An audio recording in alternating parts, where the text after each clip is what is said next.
Le journal de 13h30 à la une de l'actualité. La caravane de la résilience Soumoud arrive au poste frontalier de la Sejdir. Le convoi entame la prochaine étape de son parcours en direction du poste frontalier de Saloum. Les incendies ravagent ces derniers jours des dizaines d'hectares dans plusieurs régions du pays. 147 incendies maîtrisés en 24 heures.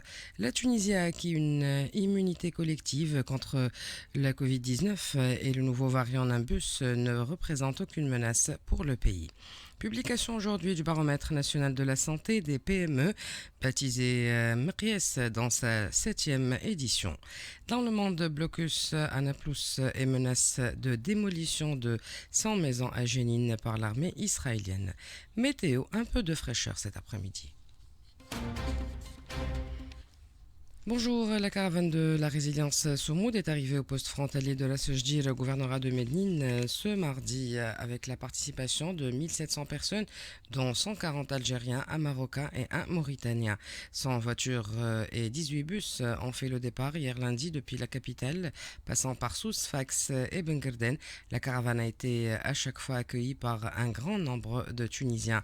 Wael Nawar, membre de la coordination pour l'action commune pour la Palestine et porte-parole officielle de la caravane de la résilience, a indiqué que le convoi a achevé ce mardi la première étape de son parcours sur le sol tunisien.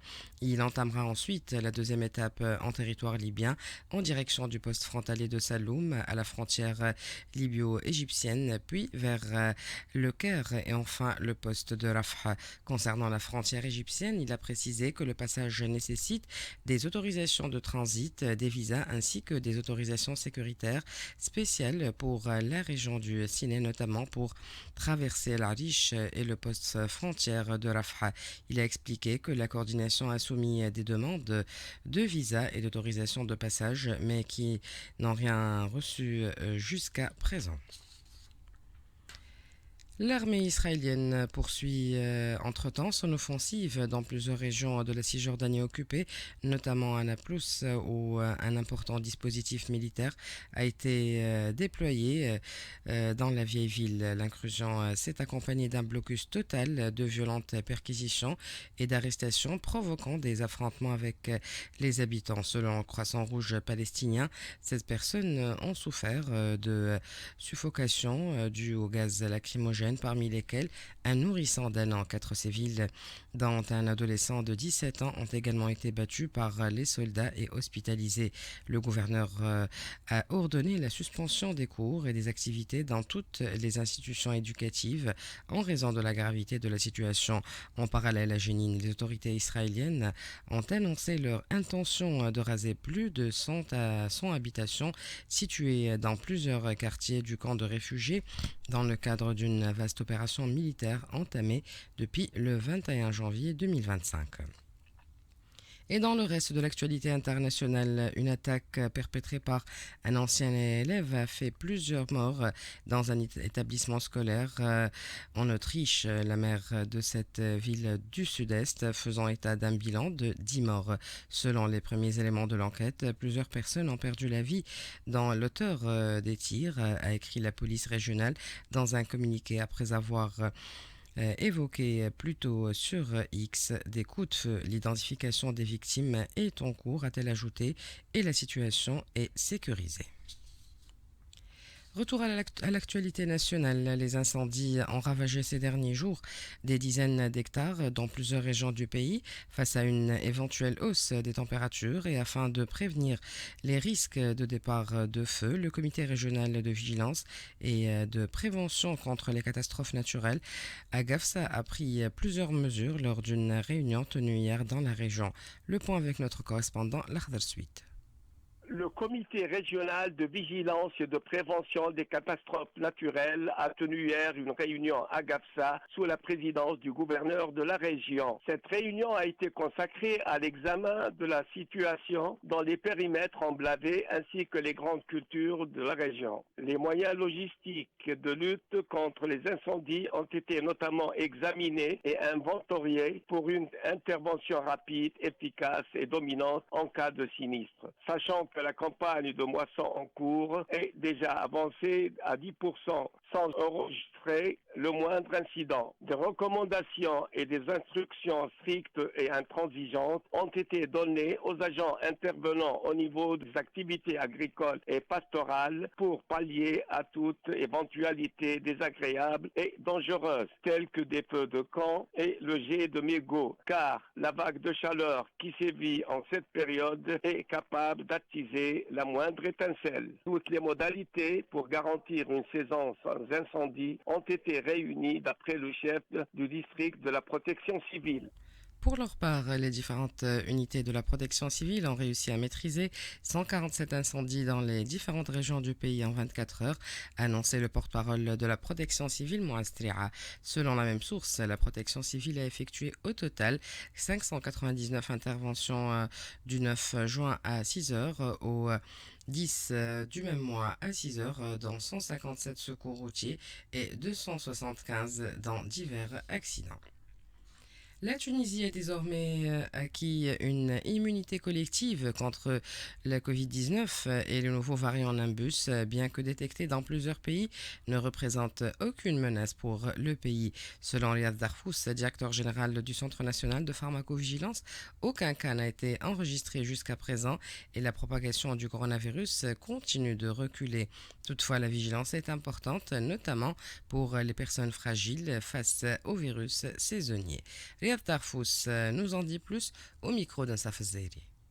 En fait, le nouveau variant NB1.8.1, c'est un variant qui a été identifié en Chine et qui, a priori, ne pose pas de problème de gravité. L'Organisation mondiale de la santé l'a mis sous surveillance parce qu'il s'agit d'un nouveau variant d'une part, et d'autre part, il est en train de se multiplier, de prendre un peu la place. Les symptômes qu'on a observés jusqu'à aujourd'hui sont les mêmes et parfois même moins graves que ce qui s'est passé avec tous les variants qu'on a eu avant. Maintenant, on parle un peu plus de cas, mais c'est habituel parce que c'est un peu la saison du virus dans certains pays, surtout des pays d'Europe. Pour la Tunisie, on peut dire que ça se passe plutôt très bien. Cette année, on a eu très peu de cas. Même durant les 4 dernières semaines, on n'a pas eu de cas du tout. Et ça, d'après le laboratoire de référence de l'hôpital Charles-Nicolle. Et ceci pourrait s'expliquer par une bonne immunité en Tunisie et puis aussi les bonnes campagnes de vaccination. Donc actuellement, il n'y a rien d'alarmant. Il y a un nouveau variant, ça c'est habituel.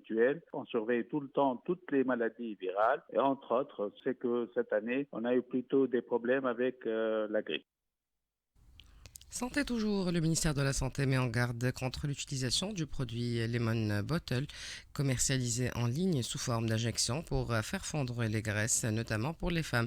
Il s'agit d'un traitement minceur injectable qui inonde les réseaux sociaux, présenté comme une alternative miracle à la liposuction et qui promet une élimination rapide des graisses mais cache des risques graves pour la santé. Entre promotion trompeuse et pression sociale autour du corps parfait, les experts appellent à la plus grande vigilance. Selon Zohra Jameli, directrice générale de l'agence d'évaluation des risques au ministère de la Santé, ce produit n'est pas autorisé pour l'injection ni en Tunisie ni à l'international. Il n'a pas été enregistré auprès de l'Agence nationale du médicament. Sa composition précise est inconnue. Zohra Jameli nous éclaire au micro d'un Safazeri. C'est des produits pour dissoudre la graisse et réduire la cellulite, donc par lipolyse. C'est un produit utilisé d'une manière médicale mais à visée esthétique et cosmétique. Malheureusement, ces produits, le Lemon Bottle ne possède aucune autorisation officielle délivrée par l'Agence nationale des médicaments et des produits de santé. Sa composition, elle est inconnue. Aucune étude scientifique sérieuse n'a prouvé ni son iniquité ni son efficacité, ni à court terme ni à long terme. Donc, il y a beaucoup d'effets indésirables et des complications graves comme des infections sévères, des fibroses sous-cutanées, des réactions allergiques graves de type 1 ou 4, des nodules, des ulcérations, des nécroses, etc. Donc il faut vraiment ne pas utiliser ces produits. Il faut fortement déconseiller de se faire injecter aussi des substances non homologuées. Il ne faut pas les administrer dans des centres esthétiques non reconnus. Il faut vraiment un médecin pour faire des actes esthétiques. Il ne faut pas utiliser des injections Botox, acide hyaluronique, ces produits là pour une lipolyse que chez un médecin spécialiste. Publication aujourd'hui du baromètre national de la santé des PME, MERIES, dans sa 7e édition. Réalisée conjointement entre le PNUD et la Connect, cette étude est menée auprès de 1500 entreprises tunisiennes opérant dans plusieurs secteurs. Ce baromètre met en lumière la réalité de l'engagement environnemental et social dans le tissu économique tunisien. Avec 3500 entreprises identifiées comme potentiellement engagées, les résultats montrent que malgré un fort engagement social des entreprises enquêtées à l'ordre de 85%, les démarches concrètes en matière de durabilité comme les bilans carbone ou l'utilisation d'énergies renouvelables restent encore insuffisantes. Monji Amara, membre du bureau exécutif de la Connect, au micro de Zainab Fels. Les entreprises engagées, c'est soit des entreprises très jeunes qui ont moins de 10 ans ou des entreprises qui ont plus de 25 ans. On a noté aussi que le niveau d'instruction du premier responsable a un rôle très important dans l'engagement de l'entreprise. 41% des entreprises affichent un fort engagement. Seulement 20% ont fait leur bilan carbone. Ça se comprend parce que le bilan carbone, c'est quelque chose qui est venu tout récemment avec l'MACF et avec l'obligation pour les 5 secteurs actuellement qu'on pense qu'ils vont être étendus plus tard sur d'autres secteurs. 18% ont un fort engagement dans le traitement des déchets. 14,6% seulement ont un engagement pratique sur l'économie de l'eau. 7,6% des entreprises seulement utilisent l'énergie renouvelable. Un chiffre qui est vraiment honorable pour la Tunisie, c'est que 85% des entreprises ont un engagement social très fort et 15% sont engagés dans une démarche de certification. L'Agence nationale pour la maîtrise de l'énergie a organisé ce matin au CAF un atelier régional sous le thème Les interventions du fonds et de transition énergétique. Cet atelier a mis en relief l'importance de la technologie WHR au profit de la société Ciment d'Om Lakhlil située à Tejerouine. Il s'agit d'une technologie qui consiste en la récupération des gaz chauds dégagés permettant de produire de la vapeur, favorisant la production de l'électricité via un turbo-alternateur. Mohamed Ali Sefi, directeur de l'efficacité énergétique dans le secteur de l'industrie à l'ANME, revient sur ce sujet au micro de Jamel Tibi.